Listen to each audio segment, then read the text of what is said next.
1. You will hear a woman talking on the telephone to a man about a car he is selling. First, you have some time to look at questions 1 to 4.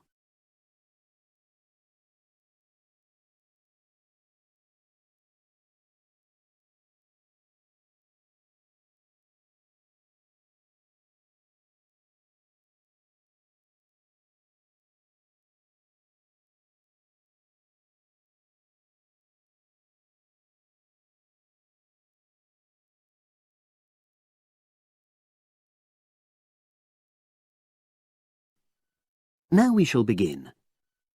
You should answer the questions as you listen, because you will not hear the recording a second time. Listen carefully and answer questions 1 to 4.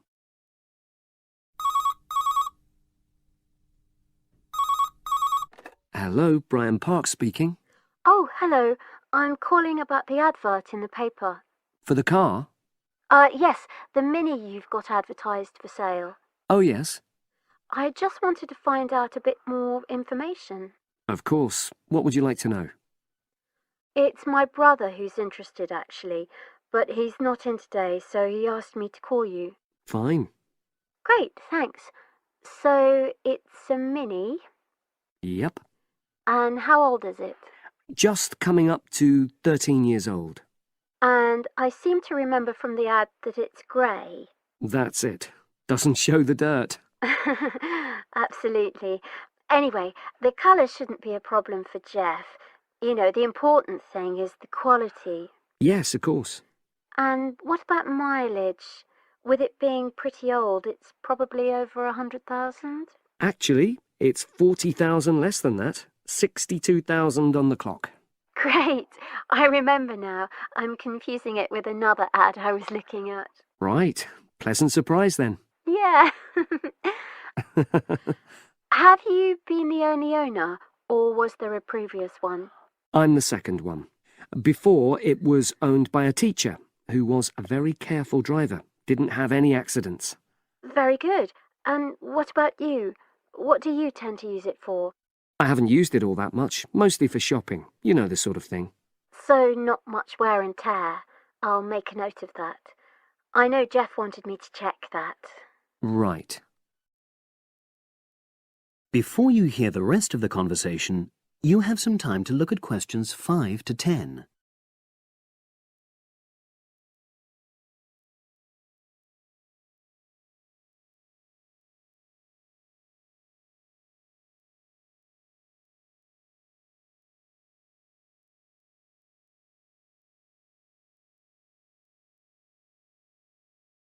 Now listen and answer questions 5 to 10. Now, about the price, I see you've got it down as £1,250. I'm not sure Jeff will be able to come up with that amount. In the ad, I did say 1,250 or nearest offer. So would you be prepared to go down to 1,000? That's really too low, I'm afraid. 1,100? I might be able to go to that. OK, I'll make a note of that. What about tax? Is it due soon? Got another 5 months before it's due. Oh, that's a real plus, yes. I'll make a note of that. OK. Now, you say it's in good condition. For its age, I'd say yes, definitely. It's just been serviced and there were no major problems. Major? I'd be able to show you the service report. The only thing is, you'd have to get a new tyre in the near future. Though it's still okay, you know. It's certainly absolutely safe at the moment. OK, fair enough. Yes, I understand. And the garage also mentioned that one headlight could probably do with replacing. They think there's a fault there, you know, intermittent. Well, we'd obviously look at all the documents, but that sounds very straightforward. Of course. I've got all the service documents up to date, and you can look at those. Well, it all sounds pretty good, and I know my brother will be interested, so would it be possible for him to see the car? He's back from his trip tomorrow and away tonight, so how about tomorrow? Tomorrow? Wednesday? I'm afraid that's not possible. I'm out pretty much all day. Well, Thursday then? That'd be fine, yeah. In the morning? Yes, that'd suit me perfectly. Great. Now, you'll need my address. Oh, yes, of course. What is it? It's number 238, 238? London Road. Oh, that's easy enough. Yes, very straightforward. So I'll pass on these notes to Jeff, and he'll see you in a couple. That is the end of part 1. You now have half a minute to check your answers.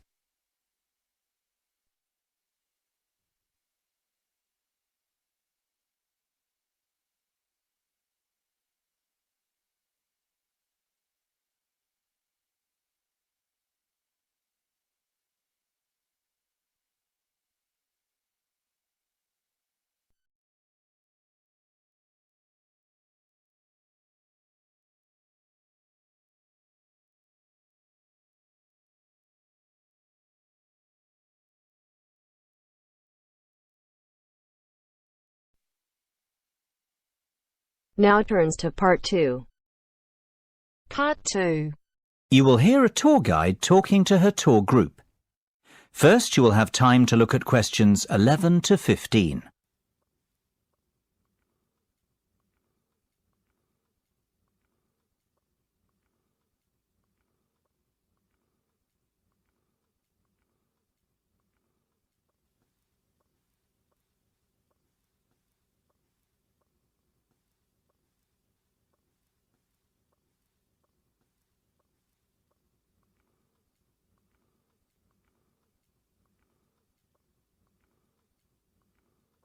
Now listen carefully and answer questions 11 to 15.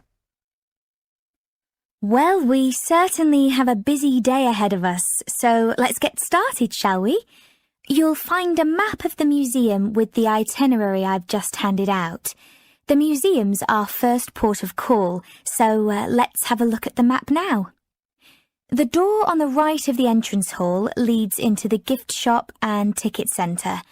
Once we pick up our entrance tickets, I'd ask everyone to deposit their bags and coats in the cloakroom, which is located towards the back of the gift shop and ticket centre. If you want to pick up an information leaflet, you can approach the information desk situated along the right-hand side. Now, once you come back into the entrance hall, the door on the opposite side to the gift shop leads into the art gallery. There is a special exhibition on there at the moment which is not to be missed. If you continue on up the entrance hallway, that leads into the main exhibition centre. At the back left-hand side, there are some toilets. Beside the toilets, you'll find the 3D theatre. I strongly recommend that you make time for the 30-minute presentation in the theatre. It is well worth a viewing. Running along the right-hand side of the main exhibition centre is the Modern Art Studio. Here, not only can you view some of the most famous works of the 20th century, but you can also sit in on a workshop run by a local artist. So, that's the Art Museum. Before you hear the rest of the discussion, you have some time to look at questions 16 to 20.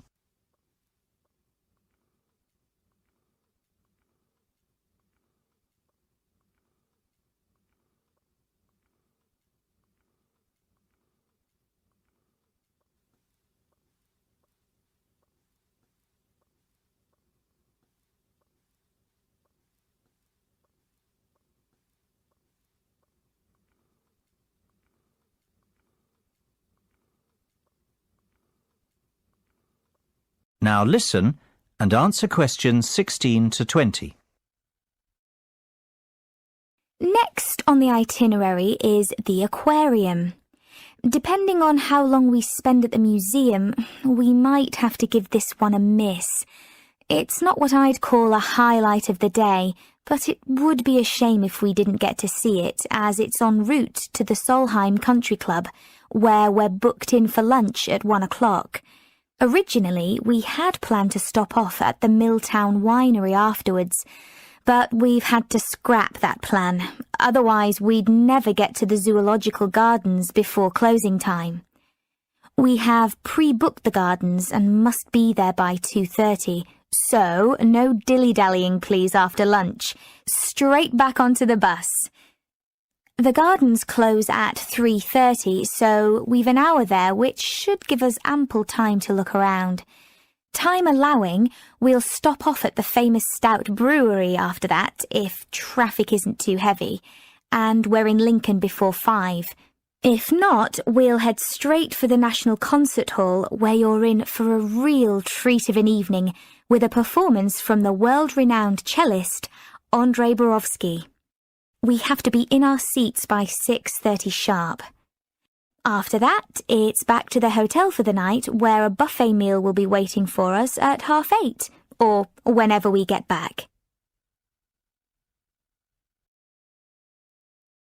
That is the end of part 2.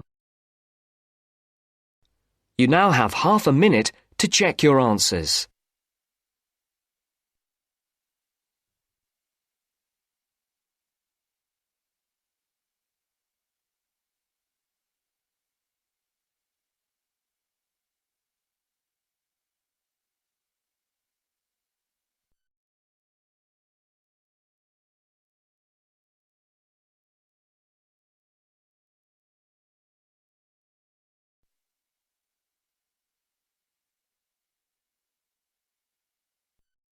Now turns to part 3. Part 3. You will hear two conversations. Are based on the following conversation. The answer should be appropriate to the content of this conversation. First, you have some time to look at questions 21 to 25.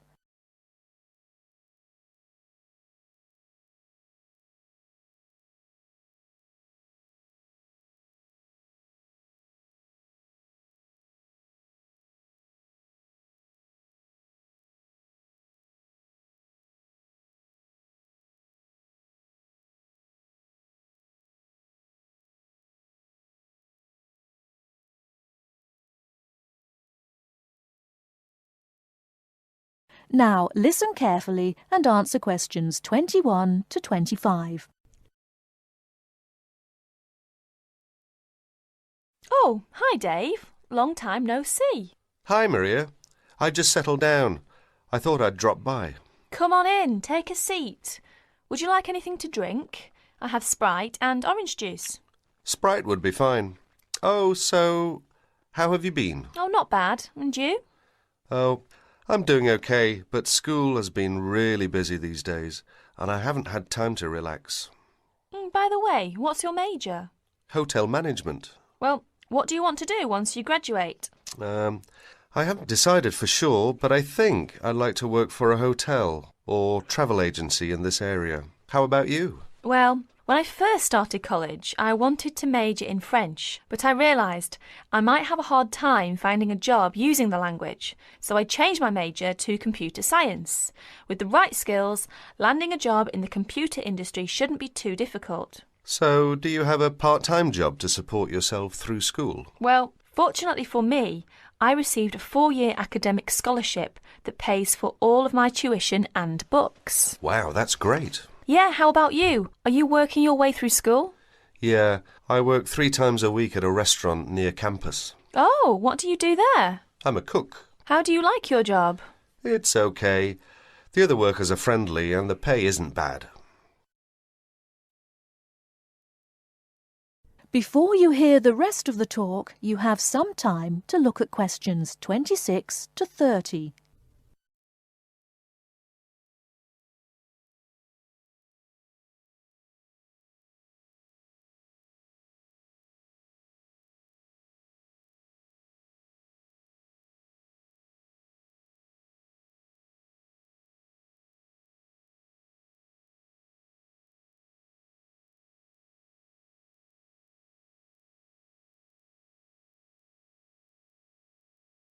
Now listen and answer questions 26 to 30. Several days later, Dave and Maria met on campus. So what do you want to do tomorrow? Well, Let's look at this city guide here. Here's something interesting. Why don't we first visit the art museum in the morning? OK, I like that idea. And where do you want to have lunch? How about going to an Indian restaurant? The guide recommends one downtown, a few blocks from the museum. Now that sounds great. After that, what do you think about visiting the zoo? Well, it says here that there are some very unique animals not found anywhere else.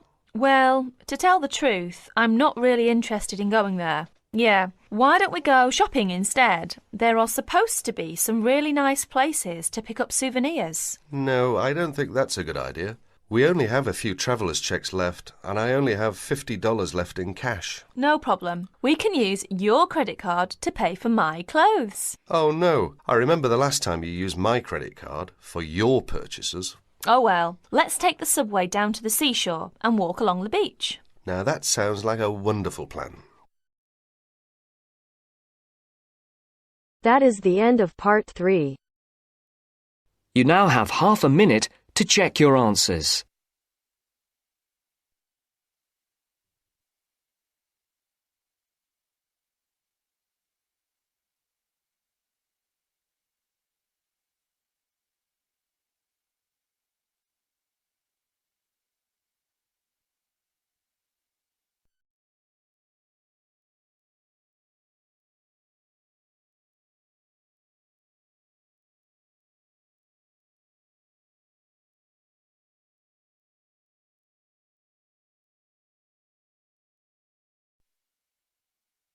Now turns to part 4.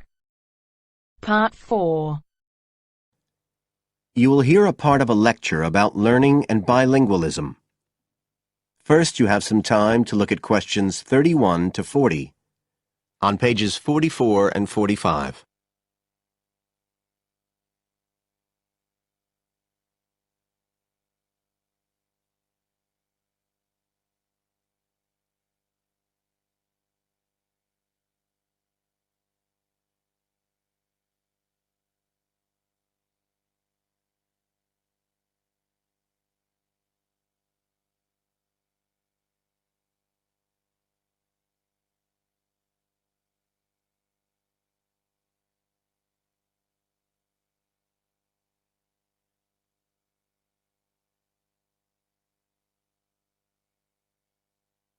Now listen carefully and answer questions 31 to 40.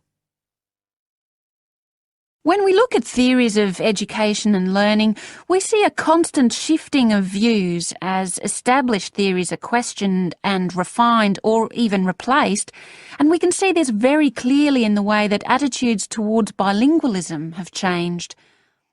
Let's start with a definition of bilingualism. And for our purposes today, we can say it's the ability to communicate with the same degree of proficiency in at least 2 languages.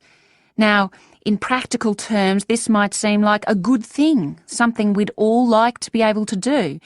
However, early research done with children in the USA in fact suggested that being bilingual interfered in some way with learning and with the development of their mental processes. And so in those days, bilingualism was regarded as something to be avoided, and parents were encouraged to bring their children up as monolingual, just speaking one language. But this research, which took place in the early part of the 20th century, is now regarded as unsound for various reasons, mainly because it didn't take into account other factors such as the children's social and economic backgrounds. Now, in our last lecture, we were looking at some of the research that's been done into the way children learn, into their cognitive development, and in fact we believe now that the relationship between bilingualism and cognitive development is actually a positive one. It turns out that cognitive skills such as problem solving, which don't seem at first glance to have anything to do with how many languages you speak, are better among bilingual children than monolingual ones. And quite recently, there's been some very interesting work done by Ellen Bialystok at York University in Canada. She's been doing various studies on the effects of bilingualism, and her findings provide some evidence that they might apply to adults as well. They're not just restricted to children.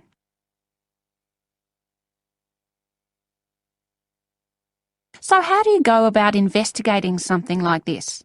Well, Dr. Bialystok used groups of monolingual and bilingual subjects aged from 30 right up to 88. For one experiment, she used a computer program which displayed either a red or a blue square on the screen. The coloured square could come up on either the left-hand or the right-hand side of the screen. If the square was blue, the subject had to press the left Shift key on the keyboard, and if the square was red, they had to press the right Shift key. So they didn't have to react at all to the actual position of the square on the screen, just to the colour they saw. And she measured the subject's reaction times by recording how long it took them to press the Shift key and how often they got it right.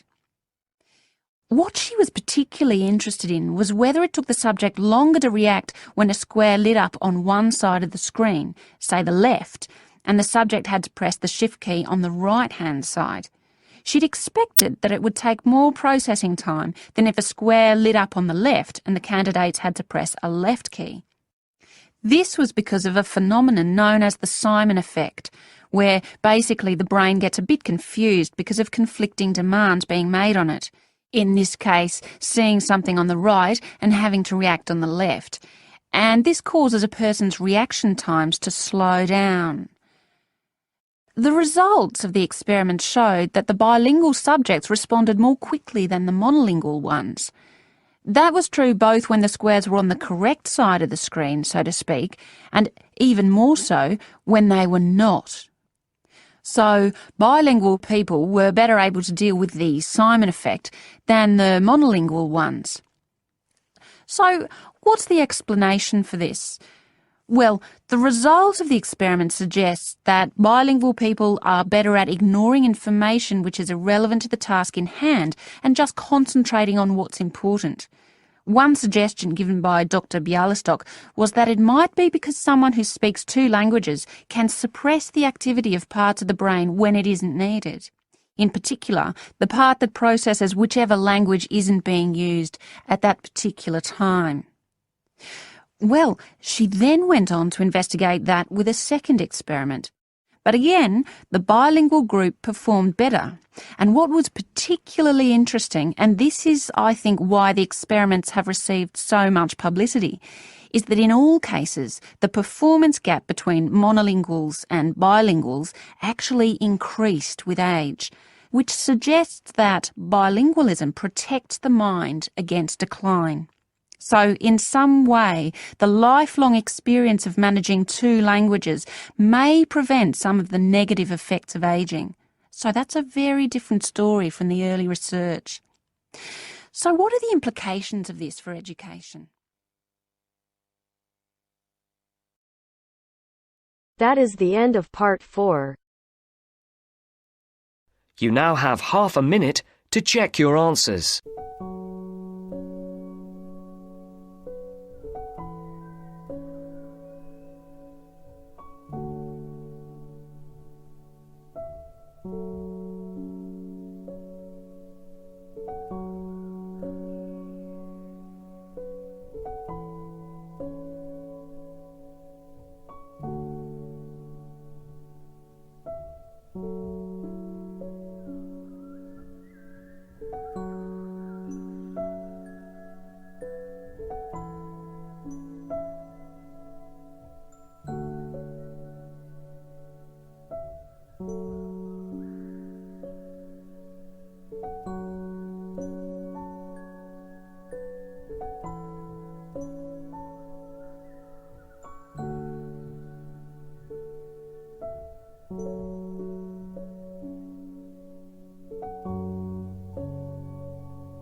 Hi, this is IELTS Bob. I would very much appreciate it if you could like, subscribe and share this video, as this will enable me to help more IELTS students reach their IELTS goals. Very much appreciated. Thank you.